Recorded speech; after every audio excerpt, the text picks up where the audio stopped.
Oi, eu sou a Grace do Biscoito Literário e sejam todos muito bem-vindos a mais um vídeo aqui no canal. Hoje eu resolvi trazer aqui pra vocês mais um vídeo da autópsia de personagens de Percy Jackson e os Olimpianos.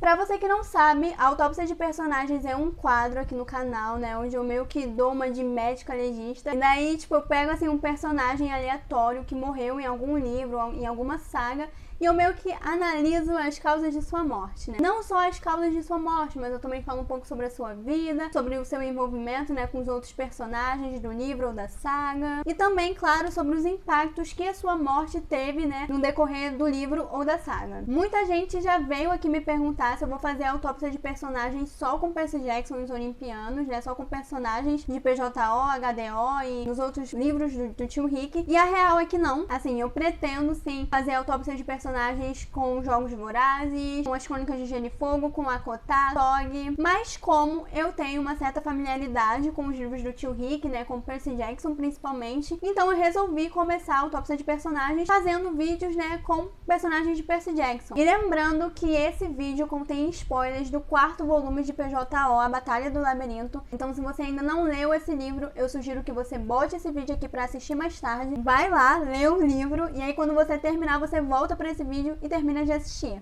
Então, sem mais enrolação, né? Vamos logo pro vídeo. É inegável o fato de que o planeta Terra está sofrendo mudanças ambientais, mudanças climáticas absurdas devido ao ser humano. Tudo bem, tem algumas coisas aí que são assim, meio que mudanças naturais, né? Acontece. Mas assim, tem outras coisas mesmo, sabe? Que é culpa do ser humano. Os principais exemplos disso: efeito estufa e aquecimento global. Como eu imagino que você já tenha ouvido falar várias e várias vezes nas aulas de geografia. E eu nem preciso me alongar aqui falando de desmatamento, né? Todo mundo sabe que o desmatamento compromete a biodiversidade, provoca desequilíbrio ambiental, alterações no solo, né, e mais um monte de outras consequências. Enfim, eu não quero me alongar aqui porque esse não é o foco do vídeo, mas de qualquer forma, aproveitando aí todo esse cenário catastrófico, né, que o planeta Terra tem vivido ultimamente, o Tio Rick resolveu fazer o quê? Isso mesmo, uma crítica. Caso você não tenha percebido, a morte do Deus Pan, né, o deus dos bosques, das florestas, dos animais, foi basicamente uma crítica. Exatamente. Essa morte que rolou aqui, né, na Batalha do Labirinto, foi basicamente um reflexo da destruição do reino de Pan, da destruição do mundo selvagem. Por isso que no vídeo da autópsia de hoje a gente tá aqui pra poder falar dele, né, gente? O Deus Pan.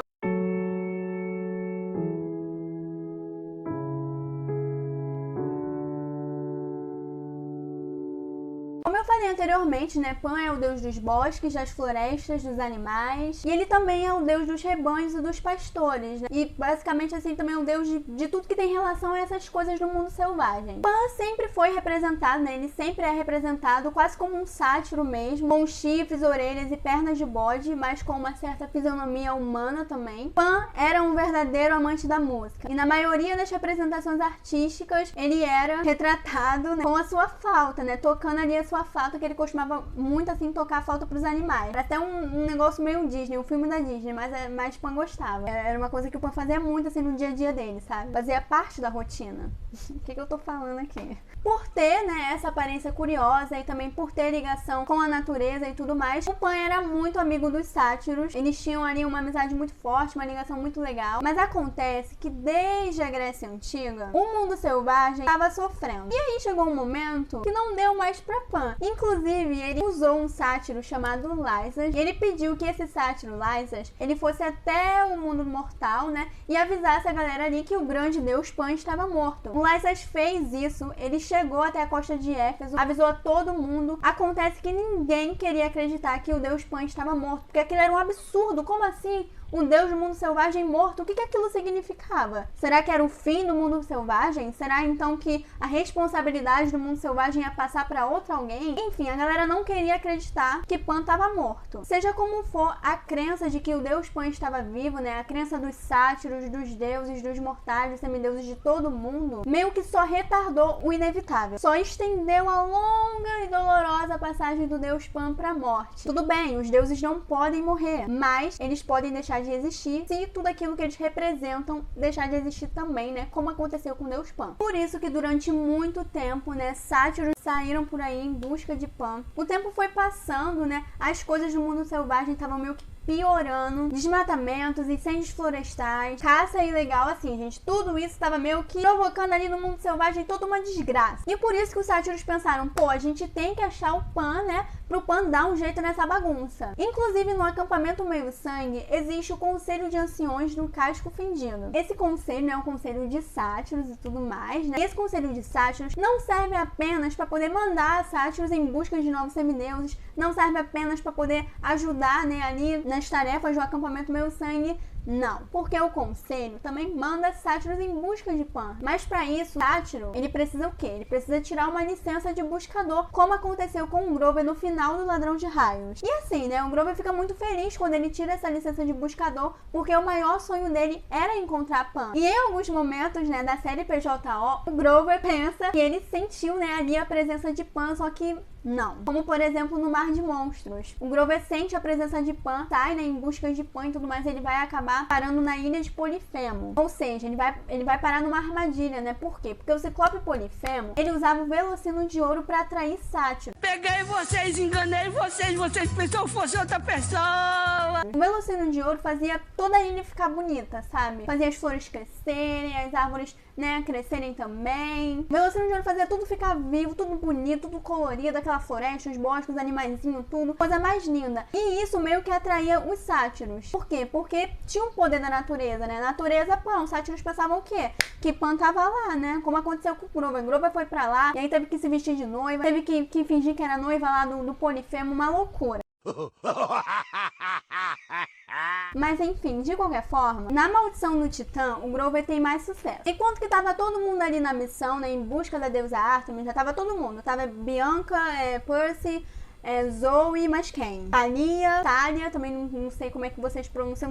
Gente, eu sempre pronunciei Thalia. Não sei nem por que eu soltei Thalia agora, mas enfim. Também estava Grover, né? E aí na cena em que tá todo mundo lá no Novo México, o Grover toma um golinho de café e pronto. Desmaia, começa ali a sentir a presença de Pan. Ele tava segurando um copinho de café, né? O Grover. E no copinho de café tinha um desenho de um passarinho. E aí quando o Grover sente ali a presença de Pan, o que acontece com os passarinhos no copo? Ganha vida. E os passarinhos saem voando, assim, do nada, né? O poder da natureza. E quando a missão termina na Maldição do Titã, o Grover continua, né, bebendo muito café. Porque ele queria encontrar mais pistas, né, sobre o paradeiro de Pan. E aí, cara, no finalzinho da Maldição do Titã, o Grover consegue escutar a voz de Pan. Ele escuta a Pan falando pra ele, eu espero. E aqui na Batalha do Labirinto, o que acontece, né? Os semideuses do acampamento Meio-Sangue descobrem que ali no acampamento Meio-Sangue tinha o quê? O labirinto de Dédalo. E, mano, isso era um problema, viu? Por quê? Porque o exército de Luke podia muito bem usar o labirinto pra entrar no acampamento, né? E atacar ali o acampamento. Por isso que o Percy, a Annabeth, né? E o Tyson também resolvem, então, né, se aventurar no labirinto. E aí o Grover vai junto. Caralho, o maluco é brabo. Porque o Grover pensa, pô, eu já visitei todos os lugares selvagens em busca de Pan, não encontrei nada. Fui no Mar de Monstros, passei por todo aquele perrengue lá com Polifemo. Então, assim, né, pô, se Pan não tá num lugar, assim, provável, né, num lugar selvagem, então ele provavelmente tá no subterrâneo, que não é possível uma coisa dessas, né? E aquilo fazia muito sentido, porque nenhum outro buscador, né, nenhum outro sátiro se aventurou no subterrâneo, porque os sátiros temem muito o subterrâneo, eles morrem de medo. Mas o Grover se encheu de coragem e ele falou, não é possível, Pan deve estar no subterrâneo, que não é possível uma coisa dessas. E aí ele vai, junto com seus amigos, né, até o labirinto em busca de Pan. E menina, não é que ele acha? Pois é, né? Quem diria que Pan estaria no subterrâneo? Mas antes de eu começar a falar aqui, né, sobre como foi o encontro do Grover com o Pan, vamos falar um pouco sobre a história de Pan, né? Vamos conhecer aqui um pouco sobre o deus e sua intimidade.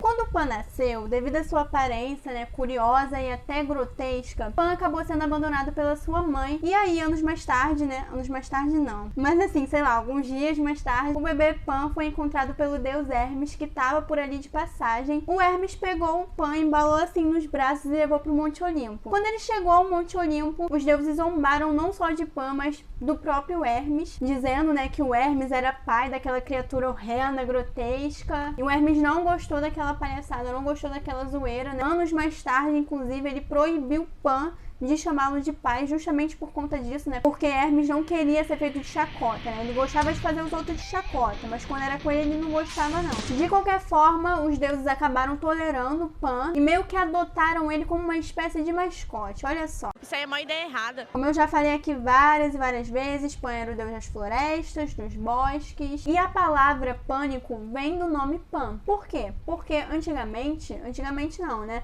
Ainda hoje, quando a gente perambula pela floresta de noite, a gente fica com medo, né? Bate um medinho, bate um pânico. Por isso que veio a palavra pânico, né? Do nome de Pan. Mas o deus Pan não era um deus assim assustador. Ele era um deus muito alegre, muito mulherengo, festeiro. Ele amava as ninfas, né? Ele vivia correndo atrás das ninfas. E havia uma ninfa chamada...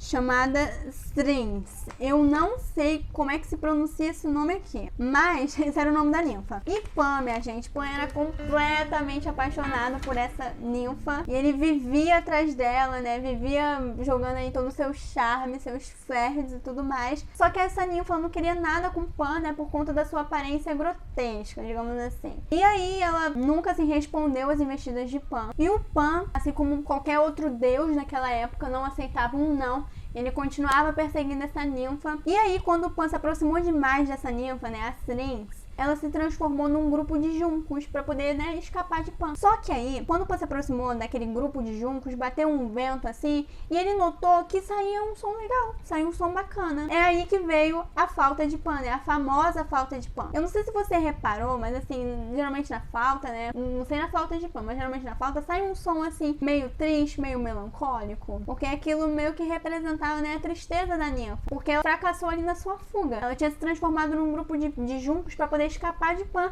mas ainda assim Pan pegou ela e fez dela seu instrumento, literalmente. E teve outras vezes também que o Pan se apaixonou, não deu muito certo, né? O Pan também se apaixonou por uma outra ninfa chamada Pitys. Na verdade, eu não sei ao certo se ela era uma ninfa, se ela era uma mortal, só sei que o nome dela era Pitys, viu? Só que aí, cara, tinha um problema. Por quê? Porque o deus Boreas, né, ele também estava apaixonado por essa mesma moça. Ela meio que estava comprometida com o deus Boreas. E o Boreas, vendo aquela palhaçada lá, né, do Pan querendo se aproximar de Pitys, o que foi que ele fez? Você acha que Boreas desceu para poder tirar satisfação com o Pan?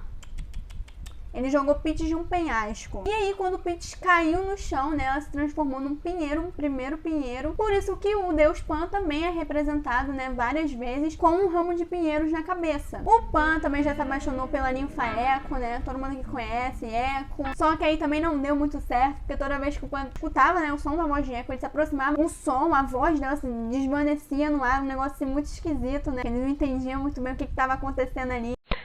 Enfim, ele nunca teve muito sucesso com Eco também. Mas, meu amor, se você pensa que o deus Pan só vivia de mulheres, de festas, de bebedeira e de, né, se divertir ali com os outros sátiros, meu querido, você tá muito enganado, viu? Porque além dele fazer isso tudo, além também dele cuidar da natureza, né, a gente não pode se esquecer desse detalhe, que Pan cuidava da natureza, me desculpa, meu Deus. Além disso tudo, o Pan também teve um papel muito importante, cara, lá na batalha contra Tifão. Vocês lembram o gigante Tifão? Que queria destruir os olimpianos tudo? Pois é, o que foi que aconteceu? Assim, na verdade, existem várias versões, mas eu vou falar aqui de duas versões dessa história. A primeira versão é que o deus Pan pegou ali a sua flauta, né, tocou ali a sua flauta e botou o gigante Tifão pra dormir, ajudando ali os deuses. Tem outra versão que, na minha opinião, assim, não faz o menor sentido, não sei se pra você faz sentido, mas nessa versão, o Pan, ele se jogou, assim, num lago, sabe? Ele, tipo, você sabe que ele era tipo um sátiro, né? Então, assim, da cintura pra baixo ele tinha perna de bode. Da cintura pra cima ele era meio que uma pessoa normal, né? E aí ele se jogou nesse lago e só ficou, tipo, a bunda dele de fora, sabe? A bunda junto com as pernas, de bode pro alto. E aí o Tifão tava se aproximando, né, ali do Monte Olimpo, dos deuses e tudo mais. E o Pan estava lá escondido no lago, né? Só com as pernas de fora. E aí ele meio que enganou o Tifão, né? Porque nunca na vida que o Tifão ia pensar que aquilo ali era tipo um sátiro, um deus, né? Porque ele só tava vendo as pernas, na cabeça dele aquilo ali era só um bode, e, enfim. Eu não entendi esse final. Quer dizer, não entendi foi nada. Não entendi muito bem. Pelo amor de Deus, se alguém tiver entendido, por favor, deixa aqui nos comentários a explicação. Seja como for, né? O Zeus achou aquilo um ato lindo de bravura e transformou, né, o Pan numa constelação, né, na constelação aí de Capricórnio. E lá em Atenas foi erguido um santuário em homenagem a Pan. E esse santuário ficava perto de uma ágora. Pra você que não sabe, né, pra você que não se lembra aí das aulinhas de história, uma ágora era, tipo, basicamente assim, uma praça onde as pessoas se reuniam, né, pra conversar, pra discutir, pra poder falar sobre política, né, pra filosofar, aquela coisa toda. Agora, uma rápida curiosidade também, né? Sabe por que geralmente a gente associa a figura do diabo à figura de um bode, né? Ou a figura de um ser, né, maligno, com chifres e tudo mais? Então, durante a Idade Média, a Igreja Católica estava com um cagaço enorme de perder fiéis para uma outra religião neopagã que estava surgindo por ali. Por isso, né, que a Igreja Católica fez o quê? Ela pegou ali a imagem de Pan e começou a associar a figura do diabo, quando na verdade não tem absolutamente nada a ver. Mas enfim, né? Vamos então agora falar um pouco sobre a morte de Pan e o encontro, né, dele com Grover, que também foi bem legal.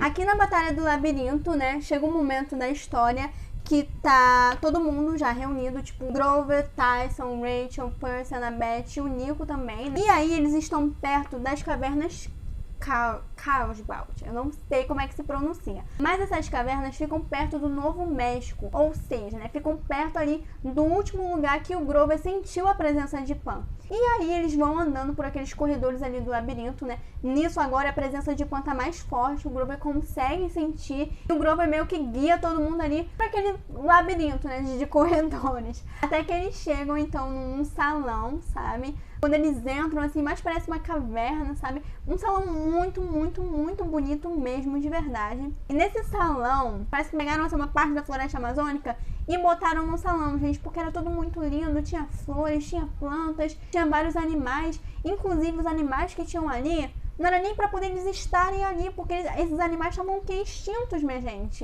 E aí, deitado, né, numa cama no estilo romano, estava um sátiro muito, muito, muito idoso. E esse sátiro, minha gente, se tratava de Pan. E nesse salão, né, também emanava um poder gigantesco. Não só o Grover sentia aquele poder, mas todo mundo ali estava sentindo aquele poder. E o Percy, inclusive, fala na sua narração: eu estivera na presença de deuses antes, mas ali era diferente. Minha pele formigava com energia viva. Meu cansaço se dissipou, como se eu acabasse de acordar de uma boa noite de sono. Eu podia sentir que estava ficando mais forte, como uma daquelas plantas nos vídeos em câmera lenta. E o aroma que vinha da caverna não era nada parecido com a umidade abafada do subterrâneo. Cheirava a árvores, a flores e a um dia quente de verão. Olha só, gente, que bonitinho, né? Então eles chegam, né, lá no salão / caverna, eles se encontram com o Pan, é um encontro muito emocionante, aquela coisa toda. E é uma cena, gente, que vai se seguindo assim mesmo. E conforme você vai lendo, sabe, você vai tendo aquela sensação de despedida, sabe? Você fica com o coração pesado, né? Porque assim, por mais que a gente não tenha, né, uma certa familiaridade com o Pan, mas a gente tem, assim, uma familiaridade com o que ele representa, sabe? A gente sabe dos impactos que o ser humano vem causando na natureza, no meio ambiente, né? E ver, tipo, a representação da natureza morrendo por conta disso é uma coisa, cara, que deixa o nosso coração pesado. Enfim, né? Eles chegam lá, eles conversam, né? O Pan conta que ele já tinha tentado avisar os mortais antes, né? Que ele enviou ali o sátiro Lysias para poder avisar todo mundo, mas que ninguém acreditou e tudo mais. E aí ele pede pro Grover fazer aquilo por ele, né? Ele pede pro Grover sair por aí e avisar a todo mundo que um grande deus Pan estava morto. E nisso o Grover tá chorando descontroladamente, ele não quer acreditar naquilo. Ele tá muito triste, muito chateado. E, enfim, gente, ele encontrou Pan, mas do que adiantava? Pan tava morrendo, né? Pan tava morto. Aquilo ali era um fragmento de memória, uma simples lembrança. Não era 100% real. E aí, obviamente, né, que o Pan explica que ele estava morrendo, que ele estava desaparecendo, porque o que ele representava, né, a natureza, o mundo selvagem também estava sendo destruído, estava desaparecendo, e aquilo estava afetando a sua força vital. E aí ele fala, né, ele comenta que só restava do mundo selvagem pequenos pedaços, assim, minúsculos de vida, e que esses pedaços, assim, essas áreas pequenas, elas precisavam ser preservadas. E aí ele diz que o espírito dele, né, o espírito ali de Pan, ele tinha que ser carregado por todo mundo, por sátiros, ninfas, outros espíritos da natureza, semideuses, deuses mortais, todo mundo ali tinha que carregar o espírito de Pan, né, levar o espírito de Pan pra vida, jogar o lixo no lixo, não, cuidar da natureza, plantar uma árvore, uma florzinha, cuidar dos animais, proteger aqueles pequenos pedaços pedaços preservados ali de vida. Porque é aquela coisa, né, gente? É sério que todo fardo de cuidar do mundo selvagem tem que cair nas costas de um deus, cara? Pan tava cansado, Pan tava morrendo. Pelo amor de Deus, minha gente. Não, o mundo selvagem é responsabilidade de todos. Era isso que Pan tava querendo dizer. E era isso que ele fala mesmo, né? Ele fala que todo mundo ali tinha que ter a responsabilidade de cuidar da natureza. Não era só o Pan. E por fim, né, o Pan dá a bênção ali pra todo mundo. Todo mundo recebe bênção, a bênção de Pan. O Grover recebe um pouquinho mais dessa bênção, como a gente vê mais pra frente na história, né? E aí, quando o Pan morre, né, tudo ao redor deles, né, toda a caverna barra salão, tudo que tava por ali morre junto. Os animais desaparecem, as plantas murcham, as flores também murcham. É claro que depois da Batalha do Labirinto, né, o Grover chega pros anciões do Casco Fendido e explica ali pra todo mundo que Pan estava morto, né, explica ali tudo que aconteceu. Os sátiros, eles ficam assim, muito receosos de acreditar no Grover, porque aquilo que o Grover tava falando era muito sério, muito difícil de acreditar mesmo. Mas, cara, eles já tinham passado por um monte de coisa, né? Inclusive, na Batalha do Labirinto, tem um momento na batalha que o Grover consegue invocar o grito de Pan. Pra você que não sabe, o Pan, ele gritava assim do nada, e ele meio que conseguia espantar exércitos gigantescos, já provocar ali todo um pânico.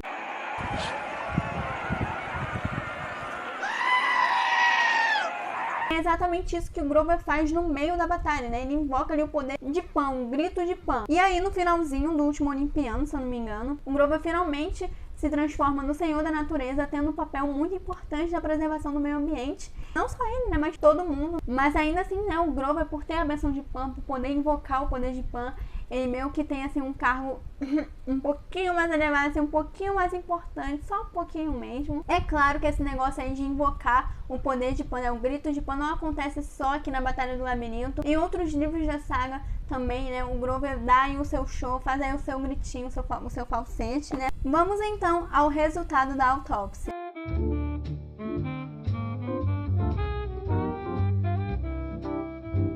Devido às causas e os fatos aqui apresentados, está na cara, né, que a morte de Pan foi culpa nossa. Os desmatamentos, as poluições, as extinções em massa, meio que provocaram a destruição do reino selvagem, né, a destruição do reino de Pan. Como o próprio Deus disse na Batalha do Labirinto, sobraram pouquíssimos pedacinhos de vida, pedacinhos assim preservados da natureza. E ainda assim, isso não foi o suficiente para salvar Pan. E cabe a cada um fazer a sua parte para honrar Pan e o mundo selvagem. Então, gente, esse foi o vídeo e eu espero muito que vocês tenham gostado. Se você ainda não é inscrito no canal, já não perde tempo, se inscreve aí e ativa o sininho das notificações, porque vai rolar bastante conteúdo de Percy Jackson por aqui. Dá uma olhadinha também na playlist da autópsia de personagens, tem mais 2 vídeos da autópsia sobre 2 personagens incríveis e que, né, bateram as botas na Maldição do Titã. Dá uma passadinha na loja da Blue Cook, lá vende vários artigos personalizados de Percy Jackson, caneca, camisa, caderninho, boné.